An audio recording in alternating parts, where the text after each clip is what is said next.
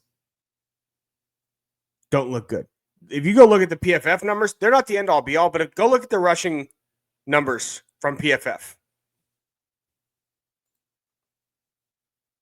Tell you what, I'll bring them up for you.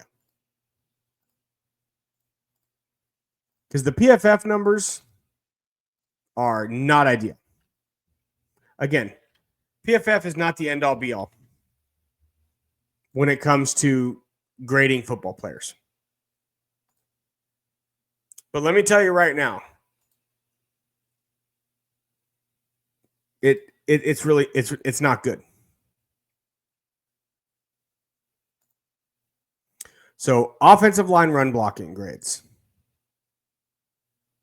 On the season, Trent Williams, 82, Jake Tonjes at 80. So Trent Williams has gotten better. I'm sorry, run blocking grade. In zone is 79.9, gap 72.2, Jake Tonjes 75.7, 73. Nobody else is above 70. Colton McKivitz is number 3, and like I said, I think he's been the most consistent. Trent had a really rough game in week 1, wasn't great in week 4 either, had a great game in week 2 and week 3. Connor Colby is the 4th best. So the rookie, probably the most underpaid right tackle in football,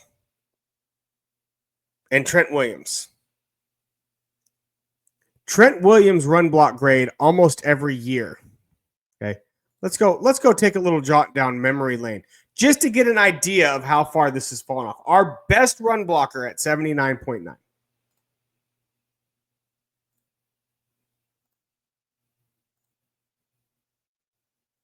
So it's infuriating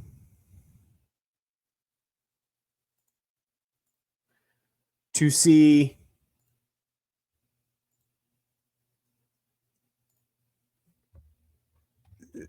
the just backslide of the 49ers run game.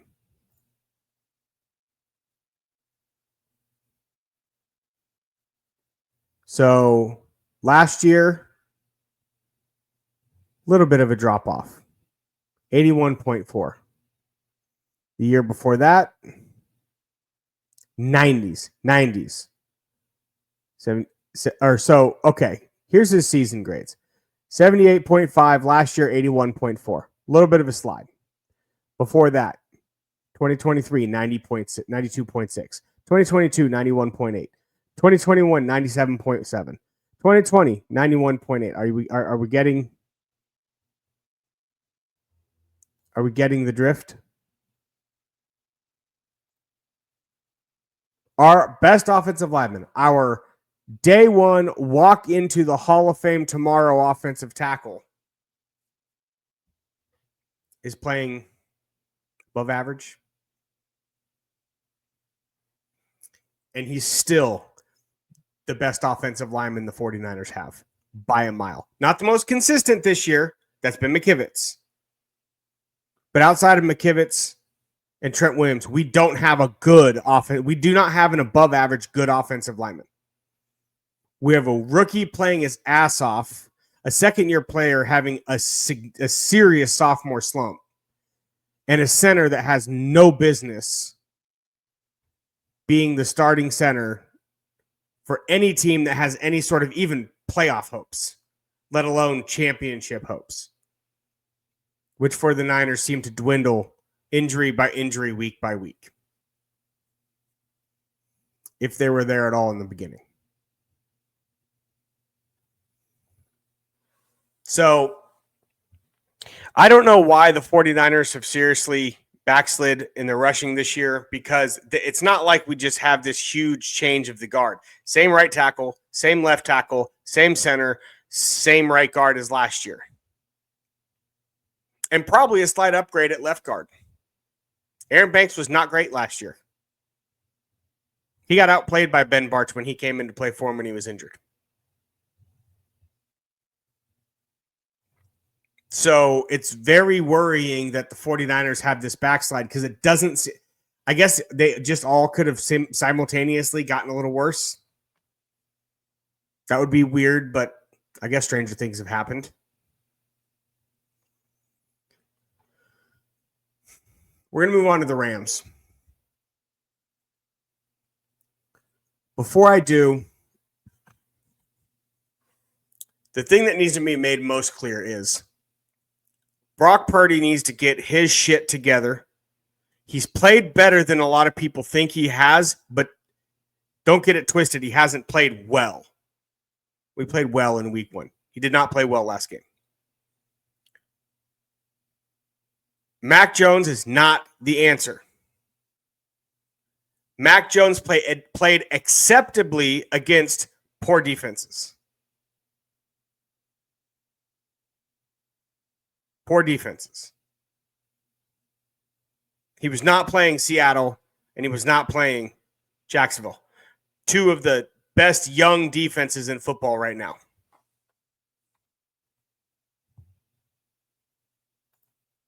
So,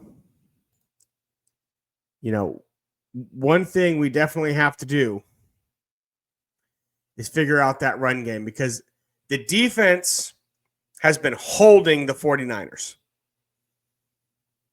They've been the only reason the 49ers have been competitive this year. We'd be 0-4 if we had even a middle-of-the-road defense. Robert Saleh might be saving Kyle's job this year. That might be what's happening. Because if we had started 0-4 and went into the bye week with, week 14 at, 3-11 or 4-10 or something like that because the defense wasn't good, Kyle Shanahan probably doesn't come back from the bye week. Team gets turned over to Saleh. Be my guess. Now, maybe he has more rope than that. Maybe he's earned that. There's no way to know for sure. So, quick look ahead at the Rams. And I'm going to look more at the defense initially because I think our defense will do well against their offense, at least early. They may get gassed late in the game. But I'm more concerned about how our offense with, oh, by the way, today, no Purdy, no Juwan, no Pearsall. Our top playmakers in this game are going to be Robinson, Tonjes, and Christian McCaffrey. If you guys thought that this team was the Christian McCaffrey show before, wait until tomorrow night. Christian McCaffrey is about to get 80% of the touches on this team tomorrow. Whatever your betting is on how many touches, receptions, carries, whatever, just take the over. If you're betting on yards, especially receiving, take the over. This entire offense is going to be wildly Christian McCaffrey-centric. Let's hope he makes it through the game.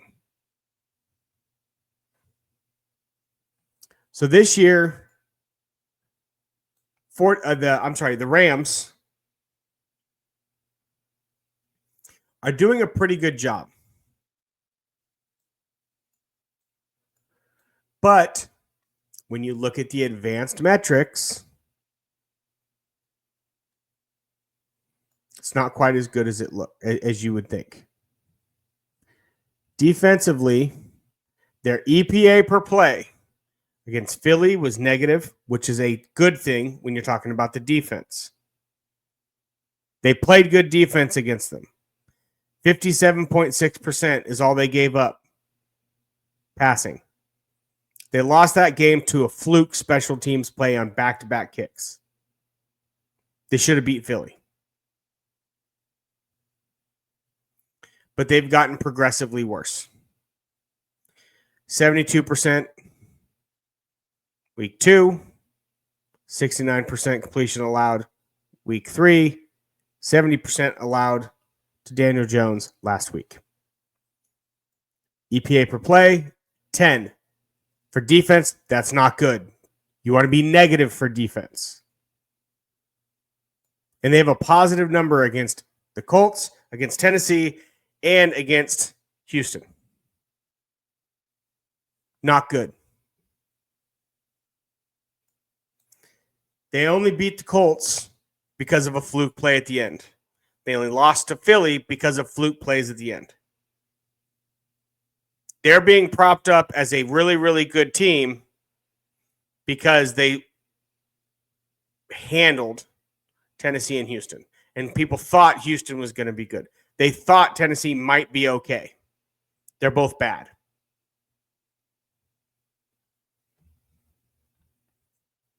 DVOA. You want a negative number. They haven't posted one yet this year. If you look at the entire NFL and look at where teams rank, the number one defense in football as DVOA is Jacksonville. Number 2, Seattle. The two teams that Brock had to play, including one team, the best DVOA defense in football with a bad toe. Where's LA on this list?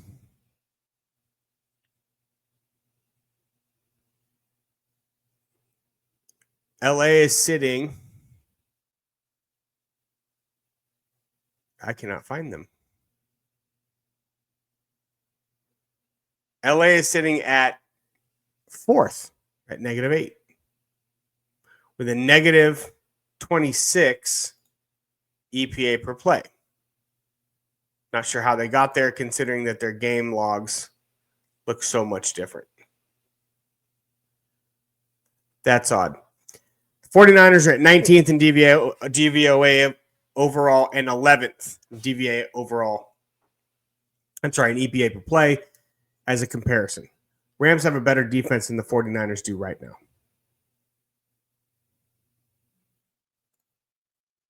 Offensively, this is where you want things to go in the positive direction.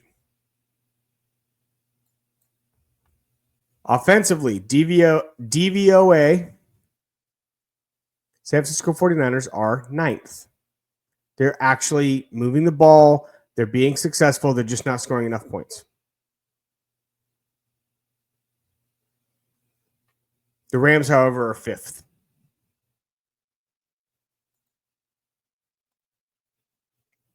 EPA per play, LA is 9th, San Francisco is 11th. Their offenses are not that far apart. The Rams' offense is a bit more explosive. But the game-by-game, play-by-play metrics show that the Rams and 49ers are actually not that far away. The 49ers just right now lack the explosive plays. When I say explosive plays, I mean scoring. Technically, an explosive play is anything over 20 yards.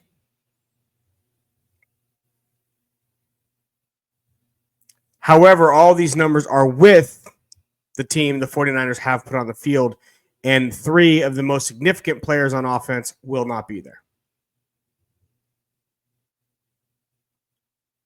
If the 49ers figure out a way to win this game, I'm going to have a 49ers coaching staff glaze fest pause. Because there's no reason the 49ers should win this football game. None. All the advanced metrics will tell you the Rams are better in every category. The only thing the 49ers are not worse at is special teams. But being like the 3rd worst team instead of the worst team, I think they're roughly in that range. Special teams is just a battle of 2 terrible special teams units. If the 49ers can figure out a way to score early, if they can get a ball to bounce their way, maybe go up 10 early, and Rob Saleh can come up with some exotic blitzes, confuse the Rams, and if the 49ers can figure out a way to run the ball so their defense isn't gassed late in the game, they can win the game. That's the only way. Kyle Shanahan is going to have to be in his bag for this game. He's going to have to call a masterpiece to figure out a way to score enough points to win this game. I don't think the 49ers are just going to shut the Rams down and only give up 7 or something like that. Rams are going to score 20. If the 49ers have a good defensive performance, the Rams are going to score 20. Can the 49ers offense figure out a way to eke something out? Can the special teams finally contribute to a win instead of a loss? Can they give us great field position on a couple of returns? Can they maybe take one to the house? We haven't had a punt return since 2011. We're due. Some things are going to have to go our way to win this game. But the fact is, with everything that's available, with the numbers that are available, the indicators all point to we're going to get curb stomped. It's just what it is. So I hope this was helpful. I hope that that everybody got to learn a little something as far as kind of what the advanced metrics are telling us. Ladies and gentlemen, thank you for coming here. I appreciate you listening to me rant the other night on Monday. Appreciate you giving me your time tonight. If anybody has any questions about any of this stuff, please leave a comment. If you're still here, thank you so much for still being here. Please like, sub. Let's get this channel going. Let's bring more context to the conversation. Have a good night, everybody.